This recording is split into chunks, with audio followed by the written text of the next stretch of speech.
Haruna duduk bersandar di dada bidang suaminya. Menatap mentari senja berwarna jingga yang mulai tenggelam perlahan-lahan. Kekuatan cinta telah menyatukan mereka sampai saat ini. Ia mengenang kembali pertemuan mereka puluhan tahun silam. Saat itu, mereka seperti kucing dan serigala.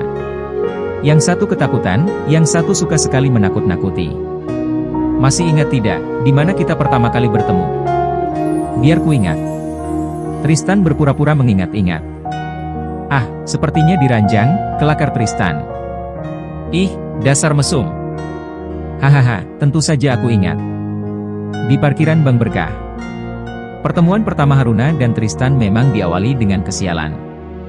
Namun, berakhir menjadi keberuntungan. Bro. Aduh. Kenapa sial sekali hari ini? Haruna terpental dan jatuh terduduk di tanah, ia menggerutu. Haruna bangun dan meminta maaf, ia sadar dirinya lah yang salah. Saya minta maaf, saya terburu-buru, ucap Haruna tulus. Hei, Nona. Kau pikir trik tabrakan ini akan berhasil padaku, cibir Tristan kala itu. Sampai akhirnya mereka tinggal bersama. Kala itu, Tristan masih belum menyadari alasannya yang senang sekali melihat gadis itu kesal. Ia seringkali, sengaja membuat Haruna marah-marah. Tanpa ia sadari, ia telah jatuh cinta. Sudah puas? Sudah lihat kan, tidak ada yang terjadi padaku? Artinya tidak ada racun dalam spaghetti ini, ucap Haruna. Aku tahu, aku hanya ingin makan memakai garpu bekas bibirmu. Pasti rasanya lebih enak, ucap Tristan menggoda Haruna. Ketika ia memberanikan diri mengungkapkan perasaannya, Haruna menerimanya karena terpaksa. Gadis itu bermaksud mempermainkan Tristan. Namun, ia terjebak dalam permainannya sendiri. Ia jatuh cinta pada laki-laki mesum yang suka sekali menindasnya. Hati memang sulit untuk ditebak oleh siapapun, termasuk pemiliknya sendiri. Ah, sakit. Kamu itu seperti macan saja, ucap Tristan sambil mengusap tangannya. Biarin. Karena kamu menyebalkan. Untung cuma aku gigit tangannya. Macan kalau sudah gigit leher, mati kamu. Haruna menggerutu kembali. Jadi macanku ini ingin menggigit leher. Kalau gitu coba gigit, nih. Tristan mendongak dan mendekatkan lehernya pada Haruna. Mau apa kamu? Jangan dekat-dekat. Haruna mendorong tubuh Tristan sekuat tenaga, tetapi Tristan tidak bergeser sedikit pun. Katanya mau menggigit leher. Ini, ayo gigit kalau berani, tantang Tristan. Enggak. Pergi sana.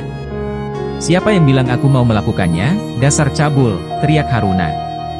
Kamu tidak mau? Kalau begitu, biar aku saja, ucap Tristan dengan senyum nakalnya. Hah? Tidak, jangan Tris. Melewati berbagai macam cobaan dalam hubungan mereka. Berpisah dan bertemu kembali. Cinta yang sempat terpisah itu kembali bertaut. Mereka meresmikan hubungan sebagai suami istri yang sah menurut agama dan hukum negara. Mereka dikaruniai satu orang putra bernama Raja Arion Adinagara dan seorang putri bernama Syahira Kiara Putri. Tristan tidak menambahkan nama keluarga Isham seperti namanya dan Christian. Mereka masih memakai nama keluarga sebagai nama panjang. Tristan Isham Putra dan Christian Isham Putra. Waktu berlalu dengan cepat. Tidak terasa, kini mereka sudah memiliki cucu. Devan, Davin, dan Devira, mereka sedang lucu-lucunya di usia 1 tahun. Haruna dan Tristan teringat saat mereka melihat Syahira dan Raja ketika masih kecil dulu. Mereka sudah besar. Raja sudah berkeluarga, Syahira sudah kuliah sambil bekerja di kantor Christian. Rasanya seperti baru kemarin saat Syahira mengadu karena dijahili oleh kakaknya. Sekarang sang kakak sudah tidak mengganggu Syahira. Dan anak gadis itu sudah lebih dewasa, tidak manja seperti saat kecil dulu. Kebenaran tentang kepergian Levi ke Jepang pun terkuak setelah hampir 20 tahun lebih. Haruna tidak tahu jika alasan kepergian Levi adalah karena menghindarinya. Sungguh, ia tidak pernah berpikir jika ia menjadi penyebab Sari, sahabatnya itu bunuh diri. Bercandamu tidak lucu Lev, ucap Haruna.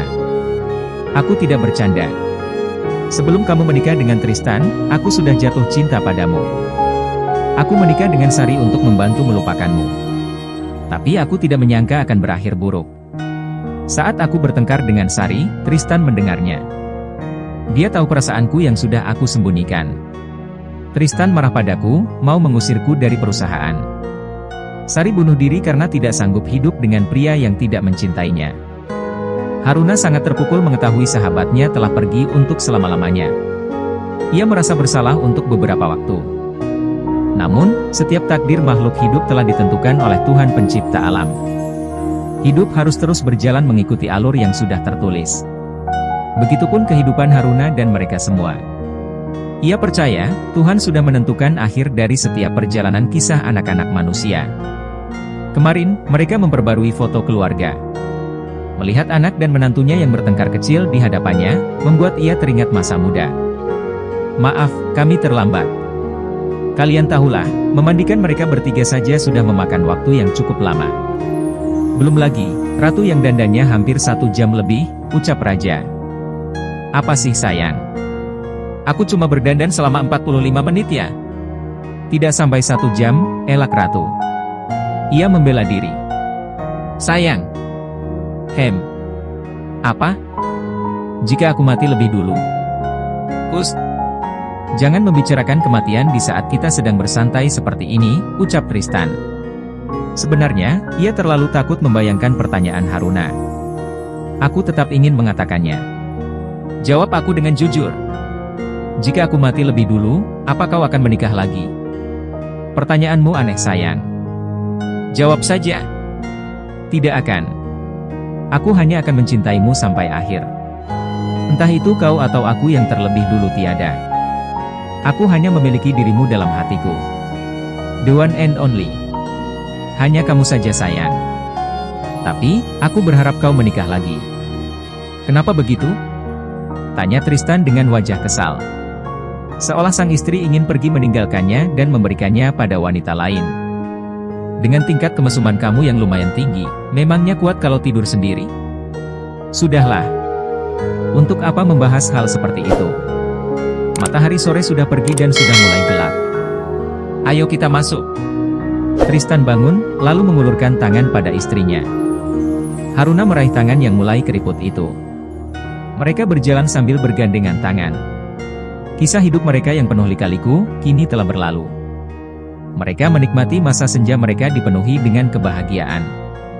Mereka telah mencapai puncak kehidupan berumah tangga dengan aman.